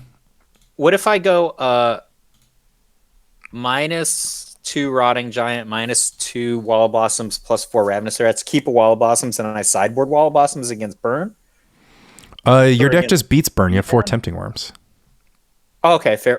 So I never want more Wall of Blossoms? So you're playing Infest for Goblins, because Goblins is the bad matchup. But nobody plays Goblins anymore. I played against Goblins last meetup. Nobody plays Goblins anymore. Twice in the last 2 meetups. What was your record? 4-0. No, what was your record when you met Goblins? I won both times. What was your record going into the Goblins matchup? 2-0. Yeah, okay. So going into round 3, Goblins is 2-0. That's fine. Nobody plays Goblins anymore. I maintain my point despite evidence to the contrary. I was 1-1 in one of them, and I was 3-0 in the other. Yeah, so this Pit Rack deck, our offense is 2 Rotting Giant, 4 Tempting Worm, 4 Call the Herd. Our defense is 3 Wall of Blossoms, Naturalize, 2 Smother, 2 Vendetta, 3 Stupor, 4 Therapy, 4 Divress. We have our offense also contains 4 of the Rack and 2 Curse Scroll. We have 2 Sylvan Libraries, 23 lands, lots of fetches to feed our Rotting Giants. We don't have to play Rotting Giant. But if I don't play Rotting Giant, don't play Rotting Giant, we don't have to play fetches. But if we do I just play Tainted Wood. Maybe not, because if you want to play Treetop Village, you don't play enough Swamp, because it's 6 Swamp, 4 Llanowar Waste, 4 Bloodsail. How many swamps do you need for Tainted Wood? Like 14? Yeah, you need 15, honestly. This deck is too green to support Tainted Wood. But I'm just trying to figure out, because the mana's not beautiful. Yeah. Well, it's the same thing as freaking the Rock, right? 6 Swamp, 4 Llanowar Waste, and the rest are That's forests. literally one of the fault points of the Rock. Yeah, I know. And like, that deck has Birds of Paradise. So yeah, so like, I mean, if you're gonna play the Shocklands event, I was actually thinking about this. Like, just play the Shocklands event at LobsterCon and just play Overgrown Tomb. Yes, of course, that would be really good to have 4 Overgrown Tomb, 4 Llanowar Waste deck, and then just 6 Forest, 6 Swamp. Like, we all agree that that's good. No, I mean, it's like that would be miles better than the upgrades most decks. Yeah, if you want to do Shocklands, although Shocklands does not have a lot of signups for the Friday event for LobsterCon, but yeah, this is an exciting deck. I think it's worth playing around with. I think you shouldn't cut Rotting Giant without substituting it for offense, but that offense could literally be. So the reason why this deck doesn't play attacks. This deck doesn't play Skittering Scourge because it can't make BB. But you could figure something out. Well, tell you what though, I actually think taking Wall Blossoms out might be bad because the deck only has 23 lands. I think it might need Wall Blossoms to just catalyze its mana base. I mean, it's fine. Ravenous Rats is so much better in the Tempting Worm Cabal Therapy deck. Like, it's gotta be Rats. I like this. I mean, Rats blocks Jackal Pup like better than Wall of Blossoms. Rats is so much better against Burn. It's just like, if you're worried about Burn, Rats is just gonna ace them. I literally played Rats at National. I know. I'm just reminding you that Rats is better than Wall. I feel pretty strongly that we're doing Rats in our Pit Rack deck. You know what? If you cut Rotting Giant, then Infest gets way worse. I mean, you need a creature besides 4 Tempting Worm, 4 Call the Herd, and there's not a lot out there that's good. But honestly, Headhunter, let's go.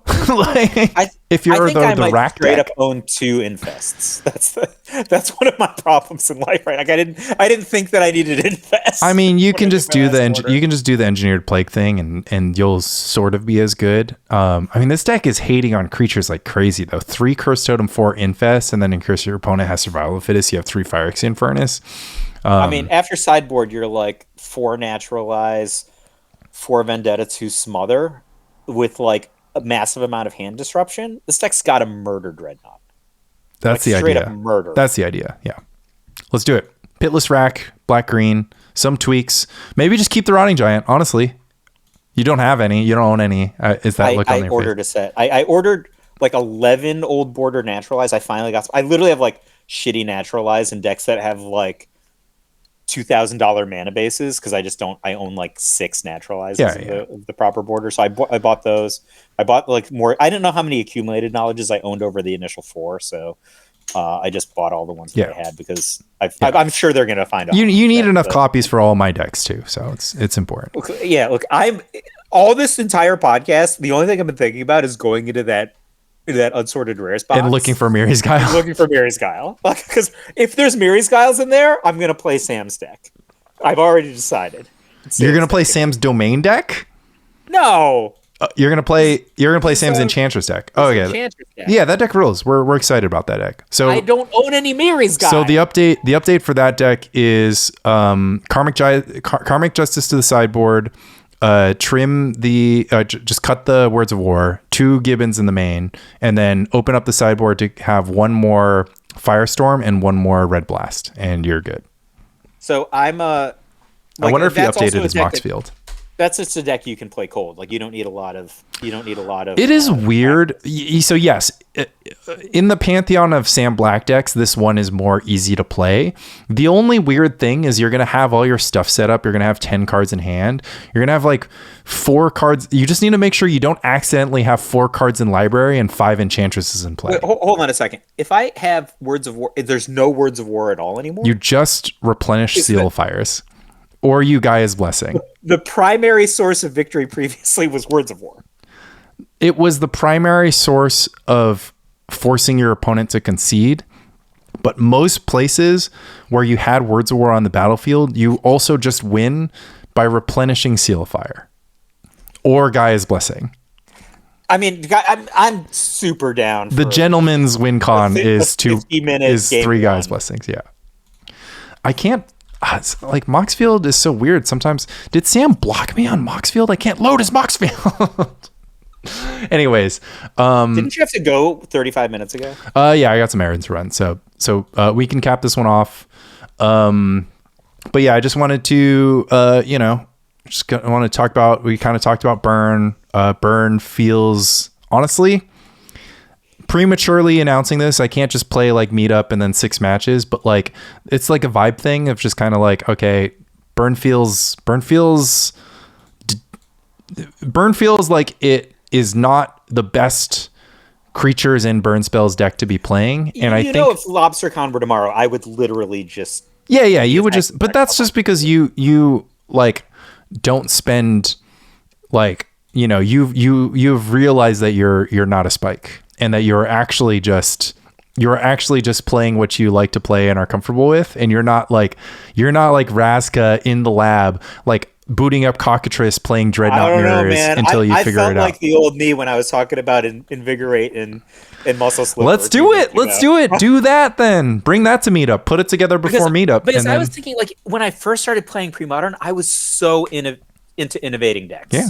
Right? Like, the first deck I ever played, I was just like, let's add Abeyance. I beat Flint with Abeyance. He's like, wow, I can't beat this card if you draw it. Right? Look, like, the only thing that's separating you from that past version of yourself is the amount of time you invest. Like, you can't just... I'm investing a shit ton of time in Pre-Modern. It's just deck picks. Yeah. I know. Deck picks. So I spent 5 hours last week sorting black cards. Yeah. Well, your assignment months ago when we announced the Spike Colony Brewers Bounty was to make a deck, and I made since 23andMe, and then you just made fun of me. That's just not a deck. That's like a if you handed in that deck as that was your assignment, right? If you handed that to me and I was your teacher, I would write C teacher on the top, because I was like, I think you used ChatGPT to make this deck, and your prompt was put all of the worst card draw spells in this deck at the same time. Make sure it's 75 cards in Pre-Modern legal. This is among the stupidest expenditures ever. I bought an extra set of old bordered Windswept Heaths for 23andMe. Yeah. I looked at them when I took it. I'm like, why would I have spent $100 on these? Right? I won't buy a second set of Stifles, but I bought this crap. Right? Because I feel really bad. First of all, Flooded Strand is like the most important duel to have. Like I own 3 sets of Flooded Strand. Okay, you have enough Flooded Strand. That's fine. So it goes like Flooded Strand, then Wooded Foothills is the second most important. I own 5 sets of Wooded Foothills. Then Windswept Heath, maybe. Well, because the black ones are unplayable. So yeah, then it goes Windswept Heath, and then the blue black. I own at least 2 sets of all of the old fetches, but one of those sets is always new border. Yeah, of course, because you had them for Modern, it didn't matter, and then now you have them for Pre-Modern, it matters. Anyways, your assignment remains the same. Make a deck until you make one that you would put on the fridge. Okay, like if I put 23andMe on the fridge, people would be over and they wouldn't even know anything about Magic. They would just look at that deck and just be like, well, this looks like trash. And I would just be like, yeah, let me show you. Rich said it looks cool. Let me show you a David Raska. Like, he's in there. He's up on. Compare anybody to Raska with Mono Blue, right? That's just. But that's LeBron James won just Rookie of the Year. Why not? Anybody can do. Like, the thing that's important about Raska is that he has practice. That he's just done it enough times. That I think you are underrating how much time I'm putting into Pre-Modern. It's just not building decks. Literally making tech. All right. Like, Red Green Beatdown. Anyone who's looked at my Instagram in the last 2 weeks has got to understand this.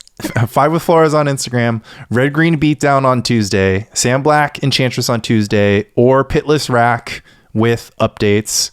And then if the deadline gets too close, he says to play these guys. Put them in Pitless Rack instead of the Wastelands, or there are no Wastelands here. Whatever, figure it out.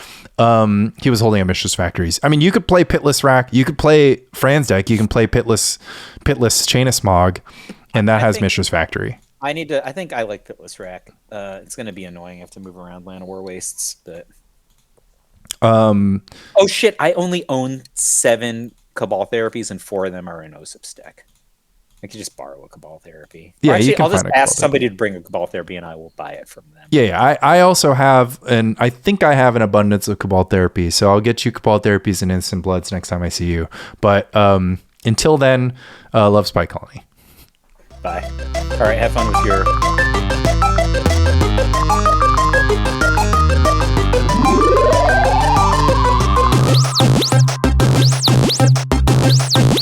Game over. One of the famous Flores stories is it's Yes Week, my senior year, and this girl named Alex. There's the rule is all Alexes are hot. Who worked at the comic book store like rolls into my apartment, and she's just like, "Oh, I came over to like give you back the Sandman graphic novels that you loaned me." And I'm like, "Thanks," and I took them, and I'm like busy testing the Red Green versus Sly matchup. That is like literally one of the seminal, hilarious Flores stories that all the apprentices know. Yeah. You blew your shot. Yeah. No, I did not blow my shot. I was practicing for the tournament. Well, no, that's why you couldn't go out. Busy. Yeah. Right? Well, no, that's the inside joke is I can't. I'm too busy testing red green versus mono red. Yeah. So anyway, I think red green deck is like, I mean, I think the 8 slivers thing could be real.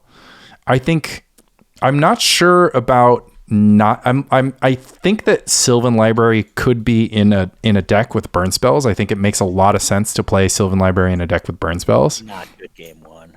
What's that? Not good game one. Doesn't deal any damage. I mean, it cycles into cards that do deal damage. I just think it's really bad on curve. Like you would never play it on 2, right? And like, what if you gave your opponent a time walk? That's what it is. Yeah, that's like the problem. But it could be a sideboard card. I don't know if we could play Jackal Pup and Mog Fanatic. Like the you can play Pup. I don't. So the Italian deck has Pup Fanatic. Grim Lavamancer has the same creature suite, right? So it's a red-green deck instead of a green-red deck. I don't think it should be a green deck. You don't have to be a green deck because all the green spells cost more than the red spells. So if you play red spells early and green spells late, that's the idea. Like, and we could play like 4 Hidden Gibbons, 4 Tempting Worm in our sideboard, and win the Pseudo Mirror and crush. Because if you go mountain, guy, right? You go mountain any of your 12 1-drops. I think Mog Fanatic is like the thinnest card because Mog Fanatic doesn't have any targets anymore. Like there's just not, I mean, I guess there is random Birds of Paradise. Like there's less Llanowar Elves, but there's more Birds of Paradise. But you go Mog Fanatic on the 1s. You have Slivers on the 2s, which you can cast with your Mossfire Valley. You can still keep playing mountains and have Call the Herds on the 3s. Or this deck doesn't play Price of Progress or Sulfuric Vortex, right? So I think that Vortex is better than Sylvan Library. So if you can go Where's Fanatic. The list? Is it on TC decks? I put the 2 TC decks links for this. Okay. And it's listed as Zoo in the Italy. But I think that you could be like, or you could kind of have this like grind going. Okay, so Vortex is better than Library, actually. I'm pretty sure that Vortex is better than the Library in your Bolt Incinerate deck. And I think you just got to play around with the numbers. But yeah, I think you can go 8 slivers. Your only 3s can be Vortex and Call the Herd. That sounds good. And you have to use some burn spells and you don't have to worry about naturalize. And maybe you splash into Waxwane with, random white lands. I don't think you do Windswept Heath. I think Plains is too bad, but everything else is fine. But I think like Rift's Grove and Undiscovered Paradise, one of each is like very painless. Yeah, that's fine. I don't know how you get to that. That's not. I don't think you need to worry about being painless when your life total goes down by 12 at a time. No. When I say nothing. painless, I mean the cost of deck building cost. Yeah. But I'm just saying City of Brass is also fine if your opponent's primary plan is to attack for 12 or with Mishra's Factory, which never gets in, right? So the thing about my theory of the burn deck is that you're very good at protecting your life total because you run 14 Swords to Plowshares against decks that care about your life total. This deck is pretty close. Like we could just cut Sylvan Library and like naturalize for Muscle Sliver in the main deck, put 2 more cards that deal damage, and play around with the mana a little bit. Yeah. I mean, 24 lands with 2 wastelands seems kind of wild to me because the highest There's no way that's right. Yeah, the biggest card you're going to cast is Call the Herd Flashback, which is just kind of like. But there's 0 big damage in this deck. No Fire Blast, no Ball Lightning. Yeah, well, you couldn't play ball lightning in a green-red deck, and No, yeah. I'm just making the observation. yeah, you're There's thinking. no big. Well, so then you replace Sylvan Library with Sulfuric Vortex. Sulfuric Vortex is big damage. All right, I'm gonna make this deck. And then you gotta if you want to sideboard Price of Progress, you can. But I think that at this deck doesn't really leverage Price of Progress because its damage has to develop. So if you're gonna play 8 bears, right? Price of Progress becomes a lot worse when those 8 bears are Fire Blast, right? Is Hull Breach possibly better than Hidden Gibbons? No, like 0%. No. Hull Breach is bait. That's just I think Italians play enchantment artifact decks, but not Americans, not New Yorkers. But we're gonna have 4 naturalized between deck and sideboard. Like exactly, Hull Breach is just not it.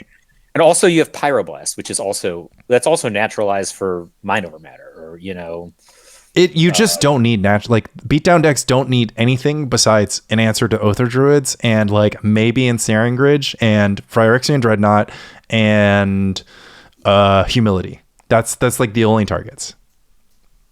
All right, I'm gonna see. First, I'm gonna see if there's Miri's Giles. Then I'm gonna go for a run, and then I'm gonna decide what I'm gonna. I might play the Rotting Giant deck. That seems pretty cool. Yeah, but I think red green is super interesting. I think it's weird because this is the thing that gets me. Beatdown decks are easier. I bought all these Spine Slivers, so they have to go into. Yeah, they'll go. You'll build it. But what's crazy to me is beatdown decks are easier to build than than control decks, right? And I don't play enough to say like, oh, people are doing red green zoo all wrong. But it just feels like to me there should be, or maybe this is just the time for it. Like it used to be bad in the metagame, but it feels to me that a perfect red green zoo deck should already exist, and this doesn't feel like it's it. Maybe I'm wrong. Who knows? No, there's good ideas here. Right? Yeah, there's good. I mean, I think Spine Sliver is I'm on team Spine Sliver just because it trades with Mishra's Factory. I think that's just like very smart. Lanny, did you look at the red deck that I posted from like 2019? Right, like when you say like beatdown decks. Yeah. This is the most perfect. It had eight. It had 8 of the draw card lands. Your burn deck from 2019. It's like that deck is unreal good. I beat so many. Like that was the era I would walk into an extended tournament or whatever modern tournament, and people would look at me and they would just add. They'd put Dragon's Claw in. I mean, and I beat them all with this deck, right? I beat 3 Oko decks in one of those tournaments. And I mean, the deck is so perfect. And like, that's what I hate about the Modern Horizons. Like, obviously I'm playing 8 draw lands, which are from Modern Horizons 1, but like Modern Horizons 2 made it so you could never play a deck like this again. Yeah. Like the cards are just not powerful enough. Well, this was mono red prowess. That's the crazier thing is that you're playing 8 prowess guys. Well, I think it's like Mono Red Spectacle because I played Lava Dart, Seal of Fire, and Rift's Bolt to turn on Spectacle on turn 2. That was a big part of my range. Yeah. This was a sweet deck. You wouldn't play. This was before Modern Horizons. Well, in Modern Horizons 1, you could also play Mishra's Bauble Dragon Rage Channeler. I probably should have played Mishra's Bauble in this deck. It didn't occur to me, but I had. I mean, 8 draw lands, but like, I can't be like, oh, Modern Horizons, everything is bad. I literally played 8 draw lands, and the deck would have been much worse if you didn't have draw lands. And Modern Horizons legalized Lava Dart in Modern. All right, so, I mean, I'm just saying, Modern Horizons 2 is the one I found to be offensive. I never thought Modern Horizons 1 was that offensive. Modern Horizons 2 is the one with all, like, the pitch cards and Ragavan, and, like, that's when everything got ruined. Yeah. Actually, Dragon Rage Channeler comes out at the same set as Ragavan, so it's a MH2 thing. But no, I mean, this was just a creature burn deck, right? It's like if your opponent played stuff with less than 3 toughness, it was dead. If your opponent played just a big stuff, you would just attack around it with your prowess guys, or you just stack up burn spells, and so like, you're pretty good, and you could even stomp. If your opponent had one Bone Crusher 9 in the main deck, you could even stomp if your opponent has Shaman and Core or whatever, like the 2/2. It was so clever. Like my sideboard card was Fry. Like my opponent would tap out for a Baneslayer Angel, and I'd be like, "Cool, kill your Baneslayer Angel, attack with 3 guys." What did Fry? Deal. It was more likely that Fry killed Jace. It also killed Jace. Yeah, Jace was a good one. Isn't there like a blue creature? Or no, it is white creatures that mattered. Yeah, I don't remember. I killed a lot of Baneslayer Angels, or whatever the equivalent of Baneslayer Angel is, because there's like Baneslayer has 16 different names. All right. Right? I think if anybody can build this red green deck, it's you. I think you should put real effort into making it. I think 8 slivers is super cool. I think Sulfuric Vortex is very interesting. It's a little tricky. Certainly better than Sylvan Library. It's a little tricky because the deck plays only 4 Bolt, 3 Shock, or 3 Seal Fire, 3 Incinerate. So it only has 10 burn spells instead of 12, 14, 12. I think my 1998 deck only had Incinerate. Like, I think that was the only burn spell I played. I think you could get away with I had 2 X spells. I had a Caravex Torch and a Fireball. So you could get away with just playing Bolt Incinerate, but that's like a little bit thin. Oh, but the other thing is I don't want to play Mog Fanatic. So if you don't play Mog Fanatic, you sort of have to play Seal of Fire. It's what if I played... Okay, this is going to sound stupid. What if I played Assault Battery? I don't think you ever make the elephant. I would sooner play Firebolt. If we play 23 lands, I would sooner play Firebolt. I mean, like, the funny thing is I just suggested Assault Battery, and then you're like, Fireball. And I'm like, no. Yeah. But you're never putting a 3/3 for 4 unless you got a 3/3 for 3 to start. All right. So, yeah, I'm going to... Maybe it's fine, though. Maybe it's actually good. Like, utility is an important aspect of decks that have no card selection. I mean, I think the raid is just too bad. The raid on both sides of Assault Battery is horrendous. Well, the red side is fine. The red side is slightly below average. The green side is worse than every card we would consider playing. That's true. We already hate Shock, right? There's only 3 Seal of Fire. That's true, but the distance between itself and Shock is like more than is more valid than the distance, or is less painful than the distance between Battery and Call the Herd.